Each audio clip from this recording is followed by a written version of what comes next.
नमस्कार, news track के Y factor में आपका स्वागत है। मैं हूं योगेश मिश्र। बेटी पढ़ाओ और बेटी बचाओ, यह नरेंद्र मोदी सरकार का शुरुआती दौर से नारा रहा। लेकिन कोई भी सरकार किसी भी नारे को अमली जामा तब पहना सकती है जब समाज का भी सहयोग मिले। हमारे यहाँ बहुत पहले से कहा जाता है कि यत्र नार्यास्त पूजन्ते रमन्ते तत्र देवता। महिलाओं के लिए अतिरिक्त सम्मान की बात की जाती है। कहा जाता है कि श्रीमती और श्री हमारे यहाँ लिखे जाते हैं महज इसलिए कि हमारे यहाँ श्रीमती को श्री से ज़्यादा दर्जा हासिल है।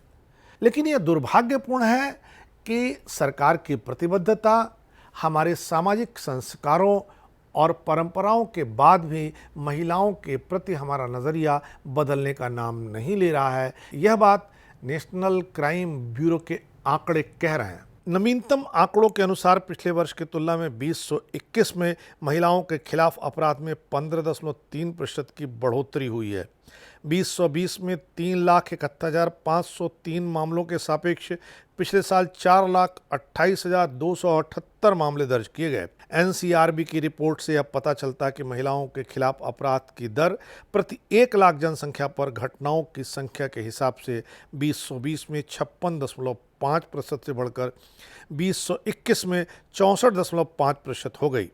इनमें से अधिकांश मामले 31.8% पति या उसके रिश्तेदारों द्वारा क्रूरता की श्रेणी में आते हैं। इसके बाद महिलाओं पर शील भंग करने के इरादे से हमला 20.8%, अपहरण 17.6% और बलात्कार जैसे अपराध 7.4% होते हैं। रिपोर्ट के अनुसार पिछले 3 वर्षों में मामूली गिरावट के बावजूद 2021 में महिलाओं के खिलाफ अपराध की उच्चतम दर असम में 168.3% दर्ज की गई। इस श्रेणी के अन्य राज्यों में उड़ीसा, हरियाणा, तेलंगाना और राजस्थान शामिल हैं। राजस्थान में असम की तरह मामलों की वास्तविक संख्या में मामूली कमी देखी गई, जबकि 3 अन्य राज्यों उड़ीसा, हरियाणा और तेलंगाना ने वृद्धि को चिन्हित किया है। 2021 में दर्ज संख्या के मामले में उत्तर प्रदेश अव्वल है। यहाँ महिलाओं के साथ होने वाले अपराधों की संख्या 56,083 है। हालांकि उत्तर प्रदेश की यह दर 50.5% से कम है। महिलाओं के खिलाफ सबसे अधिक अपराध दर्ज करने वाले अन्य राज्यों में राजस्थान, महाराष्ट्र, पश्चिम बंगाल और उड़ीसा शामिल है। पिछले 3 वर्षों में महिलाओं के खिलाफ दर्ज मामलों में नागालैंड सबसे कम अपराधों वाला राज्य है। यहाँ 2019 में 43, वर्ष 2020 में 39, 2021 में 54 अपराध दर्ज हुए। इसमें 2021 में महिलाओं के खिलाफ अपराध दर सबसे कम 5.5% की दर्ज की गई। केंद्र शासित प्रदेशों में दिल्ली में महिलाओं के खिलाफ अपराध की दर 2021 में सबसे अधिक 147.6% थी। यह पिछले 3 वर्षों में 2019 में 13,395 से बढ़कर 2021 में 14,277 तक दर्ज की गई। एनसीआरबी 20 लाख से अधिक की आबादी वाले देश भर के 19 शहरों में महिलाओं के खिलाफ अपराध के आंकड़ों का मिलान करता है। इन शहरों में 2021 के आंकड़ों से पता चलता है कि जयपुर में 194% से अधिक की दर सबसे अधिक रही है। इसके बाद दिल्ली, इंदौर और लखनऊ का स्थान आता है। चेन्नई और कोयम्बटूर दोनों तमिलनाडु में है। यहाँ पर महिलाओं के साथ अपराध की घटनाएं सबसे कम दर्ज की गई हैं। राजस्थान में 2021 में बलात्कार की सर्वाधिक घटनाएं हुई।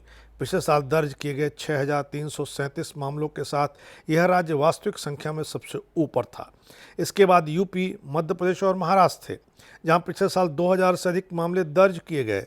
राजस्थान में ही 2021 में सबसे अधिक नाबालिग लड़कियों के साथ बलात्कार के 1,453 मामले दर्ज किए गए। कुल मिलाकर पिछले साल देश में दुराचार के 31,677 मामले दर्ज किए गए, जो पिछले 5 वर्षों में 2018 में 33,977 मामलों से मामूली गिरावट को दर्शाता है। एनसीआरबी की रिपोर्ट बताती है कि पिछले साल 28,000 से अधिक महिलाओं को विवाह के लिए मजबूर करने के लिए अपहरण किया गया, जिसमें 12,000 नाबालिग लड़कियां शामिल हैं। इनमें सबसे अधिक 8,599 यूपी और 6,589 बिहार में दर्ज की गई। 2021 में घरेलू हिंसा के मामले केवल देश भर में दर्ज किए गए। यह महिलाओं के खिलाफ अपराध के कुल मामलों का 0.1% बैठता है। सबसे ज्यादा 270 मामले अकेले केरल में दर्ज किए गए।